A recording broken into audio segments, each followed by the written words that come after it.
everybody? Welcome back to the 10th annual episode of the Sir Purrcast. Very excited to be back. If I pause, it's just because I have drinking water to help with my dry throat, because while talking, so just keep that in mind. But let's get right into it without further ado. Because it's the 10th episode, I thought about doing something special by kicking off a series that I have had planned since for a while back, but I wanted to wait for the 10th annual episode to kick it off. I'm probably going to do one of these every week, but it's a positional overview, and I think for the first positional overview, we're going to start with the wide receivers, because it's my favorite position in football, and I know I have been talking about them a lot, but just, bear with me. I've been talking a lot about Leggett and everyone else, but just bear with me. They are my favorite position, so I'm excited to talk about them. Yesterday we kind of did something like that with the quarterbacks, but we will be going more in depth. So, yeah, let's just get right into it with the wide receiver 1 for the Panthers. Now, the wide receiver 1 for the Panthers is, as I'm sure many of you know, is Terrell McMillan, obviously. And I just want to sum up his career so far, because it's been a pretty crazy 1-year career for McMillan. Obviously, rookie of the year, offensive rookie of the year, for the Panthers, and it's been an amazing ride. He's really connected with Bryce Young throughout the season, and you could really see the connection early in the season. But you could also see it progress to be stronger at the end, especially as he got more used to the NFL, adjusted to the speed, and got more used to it. Obviously, crossing 1,000 yards with 1,014. Same as Adam Thielen did in the 2023 season, back when we had another prominent receiver 1, I think. So that's a cool little tidbit. But yeah, the 7 touchdowns, I just want to go over a few of them. Starting with his first ever NFL touchdown. It's just insane. If you watch the clip, the route running is unbelievable by McMillan on that play. I think it was number 6 on the Cowboys who really got turned around, and McMillan just so smooth with his cuts. Unbelievable. Just so smooth, running right and then cutting upfield, with a little, just so elegantly, not choppy, it's not sharp, it's just smooth, and it's just slicing a cake through the field. I don't know, slicing a cake is kind of easy. Whatever. Probably could have come up with something a little bit better than that, but I digress. McMillan, just his first touchdown was great.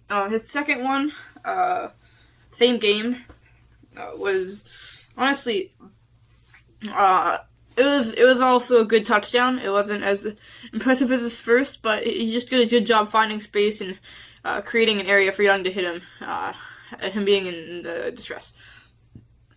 His third touchdown against the Falcons in Week 11, another just good job finding that soft spot in the zone and just making the catch, and then obviously the second effort to get into the end zone, powering forward. His third touchdown, another amazing route, and obviously, if you're being covered by Caden Ellis, who is a linebacker, it's not the most fair matchup, but it's still an amazing route. He shakes him off, it's a good release, and he's able to navigate to where Young is and basically make that touchdown happen. If McMillan didn't adjust his route to where Young was rolling out, it just would not. It would have been a lot harder for the Panthers to score. Obviously, breaking out left and then making a nice catch. McMillan did struggle with drops.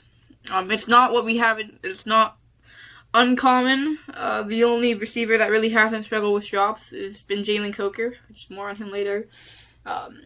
2023 struggled with drops. Struggled with drops. I mean, drops are going to happen as a rookie.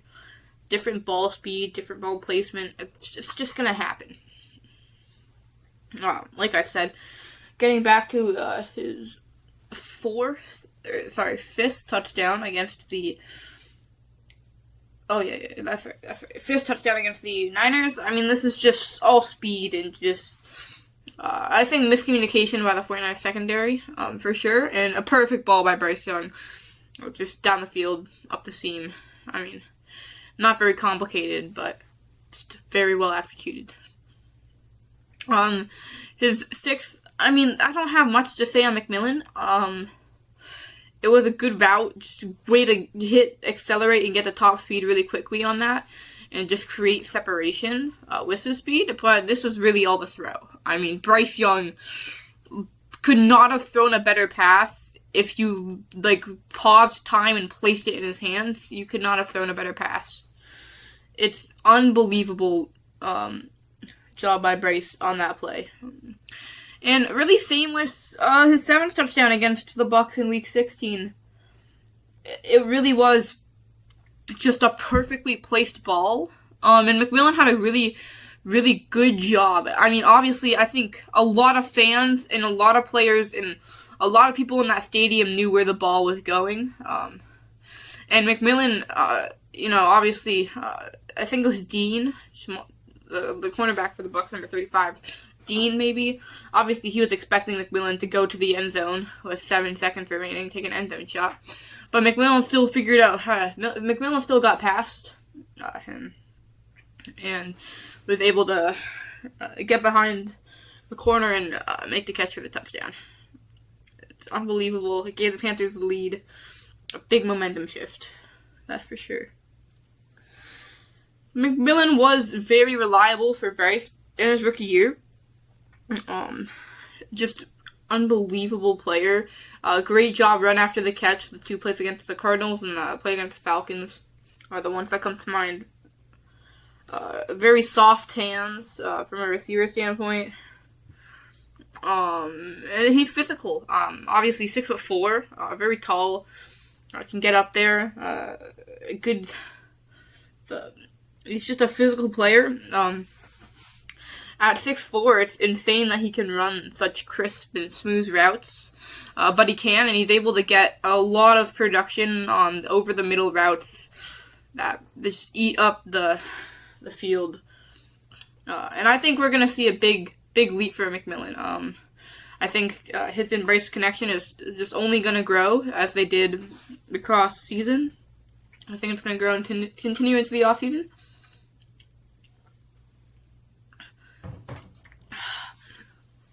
Obviously not at OTAs, but not playing toe soreness. I think that's what it was.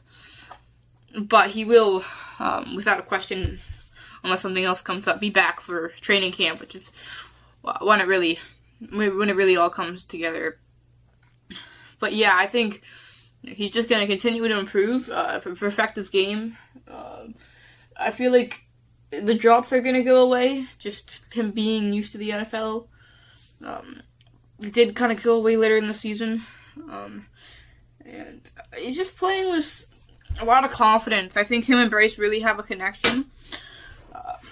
And I'm excited to see what that brings for the Panthers.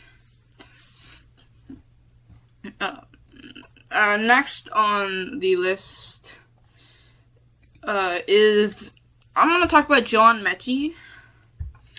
John Mechie was recently signed by the Panthers in this offseason. in an attempt to reunite Bryce with his college teammate. Very, very strong connection they had in college. Bryce finding a lot of his touchdowns going to Mechie. And they were a good duo. Obviously, I think that connection is there's still going to be reminiscence of that between them. But it's just a question of if Mechie going to be the same self he was at Alabama with Bryce, or is he going to be more of his like NFL self, or it's just like underperforming, I guess, like not necessarily reliability like Xavier was in 2025 or 2024, just underperformer, not that big of an impact. But I think that if he makes the 53-man roster, which I think he will, I think Bryce is gonna definitely get him the ball and maybe turn some heads, just get him somewhat of a spot on that. And I think he's gonna play a lot in preseason, and I think he's gonna get a chance to show. And it's gonna come down to that. I would love to see him play with Bryce again. I would love to see that connection reignited. But it's gonna come down to preseason, and I don't think Bryce is gonna be on the field that much, if at all, in preseason. So it'll really come down to what he can do in preseason. I think he's capable of making the 53-man roster. I think the talent's there, connection with Bryce is there, and the skill set is there. But it's just a matter of what's gonna play out. You know, it's hard to predict something, but I think he's gonna do it. But we won't know until we watch. But Mechie, good hands, good route runner, just overall a solid, complete player. Nothing flashy, just gets the job done. For our third receiver, I have been talking about him a lot. Xavier Legette, XLX, as Bryce called him once in training camp. I don't know if he actually calls him that. I just know I've watched a clip of him calling him X, but I'm gonna stick with Xavier Legette. Well, where do I start? Obviously, Legette's production has been underwhelming. I don't even think that's saying the least. I think that's saying what I want to say. Underwhelming is the word I'm going to use. And the production has been there. 3 touchdowns this season, 4 last season. Shown flashes. My favorite play is his play against the Bucs, where he was able to get out of bounds and really contribute to the touchdown drive that Bryce led, and McMillan scoring. 6-1.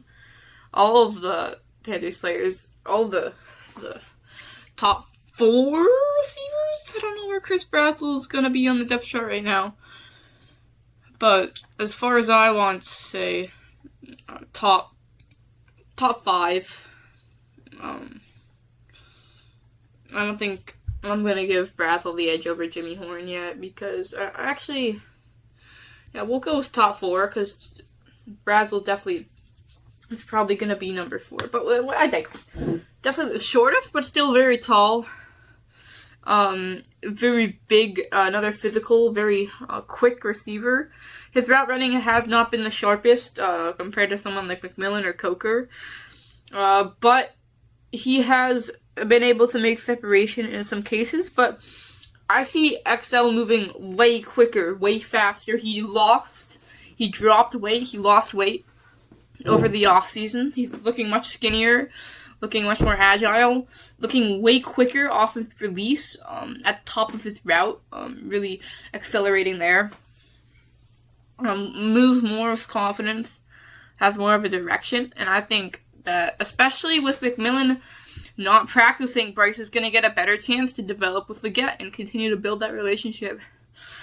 That I don't think Legette I don't think that's one of his strong spots. I don't think building a relationship with the quarterback is one of his biggest talents, and I think if you want to be a good NFL player, you're going to need a relationship with the quarterback.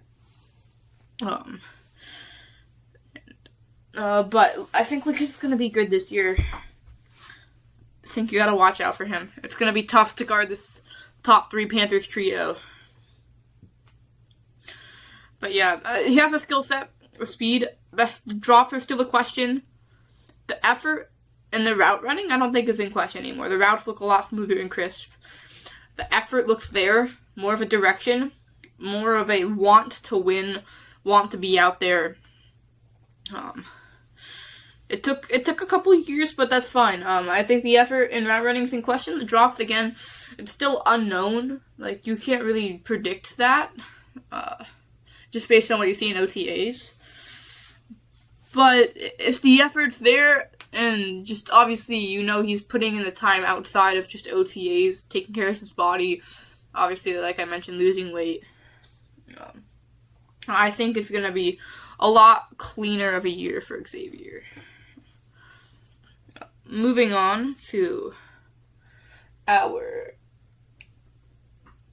fourth receiver? Fourth, maybe?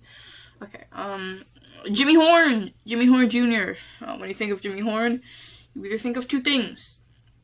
His 4th and 5 conversion against the Dolphins to keep the drive alive and eventually lead to a touchdown of Mitchell Evans. Or you think of the dropped pass in the NFC Championship, NFC Wildcard game. Oh my gosh. NFC Wildcard game that ended in sadness for the Panthers.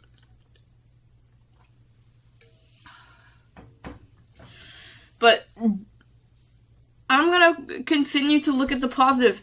Obviously, he's a rookie, struggling with drops. That's a common theme. Drops they're going to happen, and just because they come at more unfortunate times than others doesn't make them it doesn't make them less, unimpressive than, a normal drop.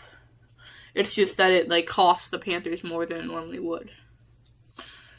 Which I think a lot of people are holding against him, but Jimmy Horn is fast. I think that's pretty well known in the Panthers community. But I think that they need to figure out ways to get him the ball more if he wants to make an impact on this team, a lasting impact. Obviously, he's not on the field very much already, especially because of McMillan, Hooker, and Leggett being very successful last season with Bryce. But the talent is there. He's very quick. He has hands. He just needs to be exposed to more playtime, I think. Hopefully we could get him that in preseason. Hopefully we could get him that just in games. Obviously, success in the run game a little bit.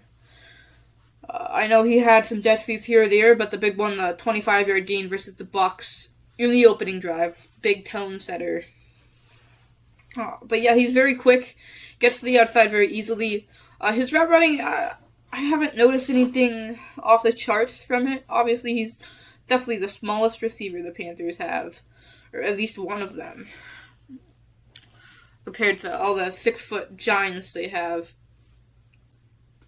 But Horn can make plays.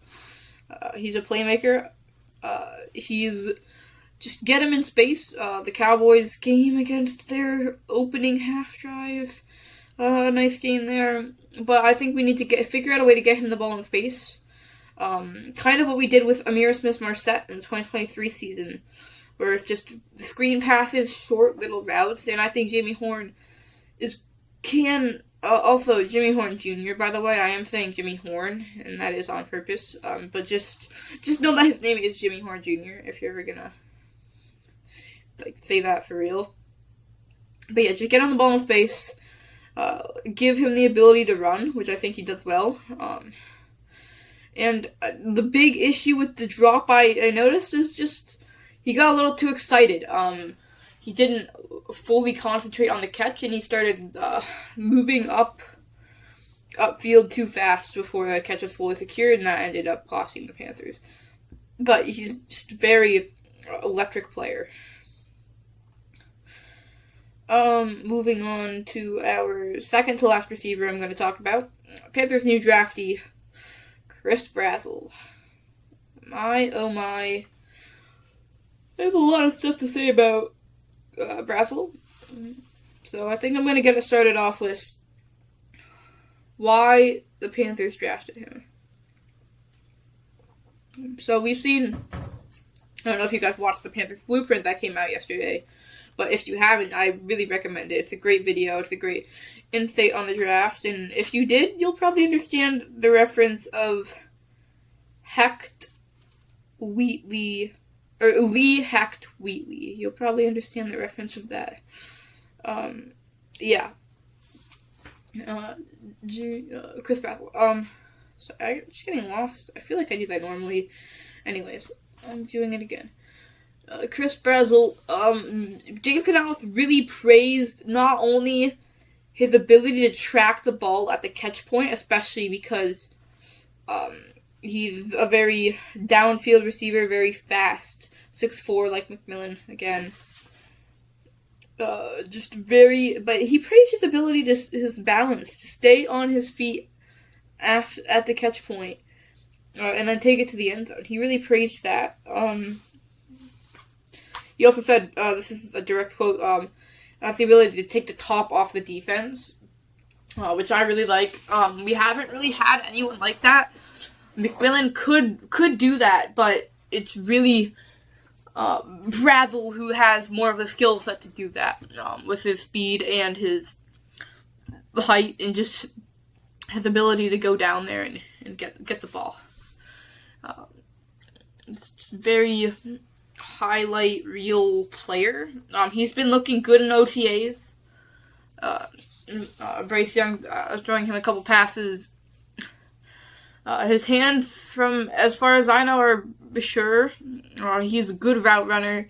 Obviously, his route style is different just because of his speed. He really leans more on that. But at the catch point, he's better than anyone else.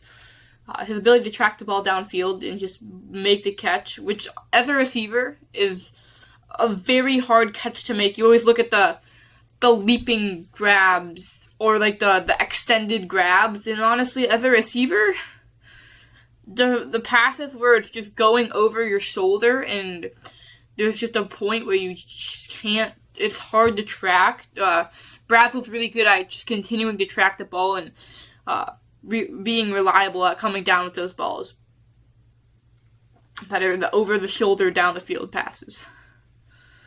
I think he's going to bring another element of just speed. Again, like I said with Jimmy Horn, getting him the ball early, getting him the ball with space, just see what he can do in the preseason. I think just design plays. Like, I'm going to go back to Jimmy Horn. I think Jimmy Horn and Chris Brazel, we should design a couple of screens and quick passes to get them the ball in space and see what they can do. And I really think that Chris Brazel could develop into a very productive receiver for the Panthers. My prediction for Brazel is that he's going to stay. He's going to be extended. His fifth-year option will be taken by Morgan. Pray to God he's still the GM, assuming everything works out. But yeah, I think that Brazel needs, like Horn, just to get the ball in space, but he can also, 1st and 10, take a shot down the field. I think he really provides that factor of play. But he's a very exciting player. I'm very excited, very productive in Tennessee. 13 All-American? I'm pretty sure it's like 13th All-American, something like that. I'm not sure, but I'm not very tapped into the college awards besides the Heisman. I know there's like All-Americans, but I'm not really sure. I'm not too sure about those. But back to the topic of receivers. The last one we're going to talk about is Holy Cross kid Jalen Coker. Amazing player. I love his work ethic. I love his play style. Jalen is obviously going to a Division III school. He's grateful for any opportunity he gets. He wants to be on the field. He's ecstatic to be on the field. He'll do whatever you ask. Amazing blocking receiver. one of the best receivers in the blocking game. They're the Panthers. Very productive there. Can spring a lot of outside runs. And again, the screen game. Work that in with Coker's skill set in the blocking, and also just getting to Jimmy Horn and Brazzell in the gap, like I said.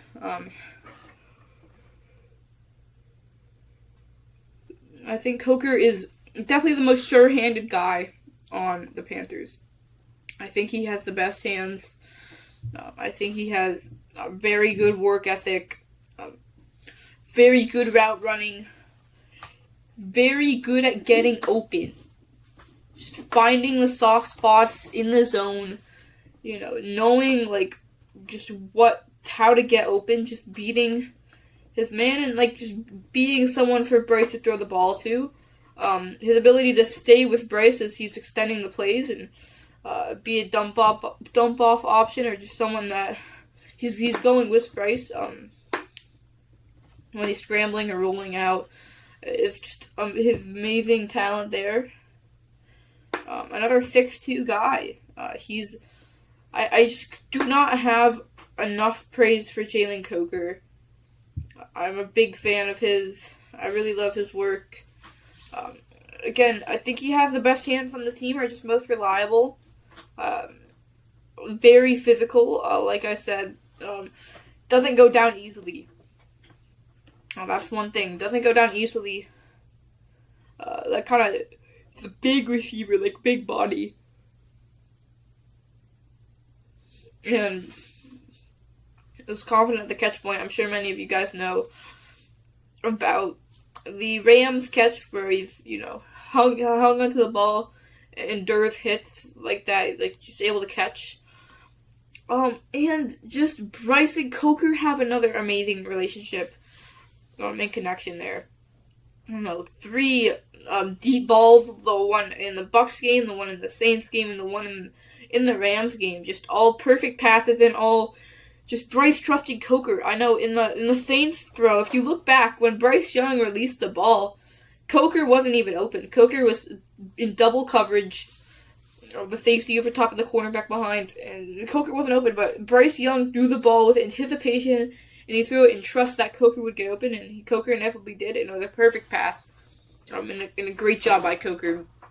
But just the trust is so big for Jalen Coker and Bryce Young. You see that in how he just trusts him. He gets the ball out, and I don't think the trust was there in year one for Bryce. Obviously, I've been looking at 2023 clips of him, and I just don't think he had as much bonding and a trust as his receivers. Obviously, Thielen, he did. But everyone else, I don't think so.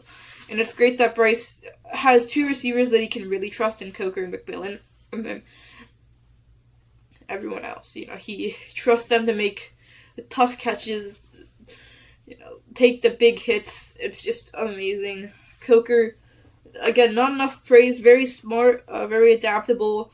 Again, we'll do whatever you ask. I know I heard Coach Cannell say that in an interview. I just think, as a receiver, he's just who you want to follow. It's embody. Obviously he's not, flashy like McMillan. He doesn't have the maybe as high as an upside as McMillan. If McMillan can really get it under the reins, obviously he's still the best player, the best receiver on the Panthers right now, I would say. But Coker's very close. Obviously, and his story is unbelievable. Undrafted free agent at a D3 school, and he just made an impact. I know in 2024 against the Broncos, he scored a touchdown. And Bryce Young, immediately just connected. Just the connection was immediately there with him and Bryce. They really look to each other in must-need situations. And just situations where you can trust someone. Like the Bucs. Like in the Bucs game, I talked about this, but the 3rd and 4 pass that he had along the sideline. A great catch. A penalty on the play anyways. But yeah. That's Jalen Coker. Yeah.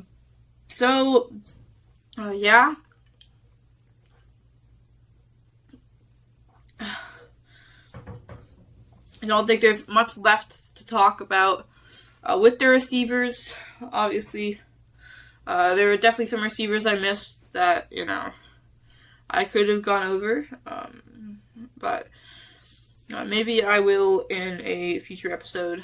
Thank you guys so much for watching. So just keep pounding and have a good day.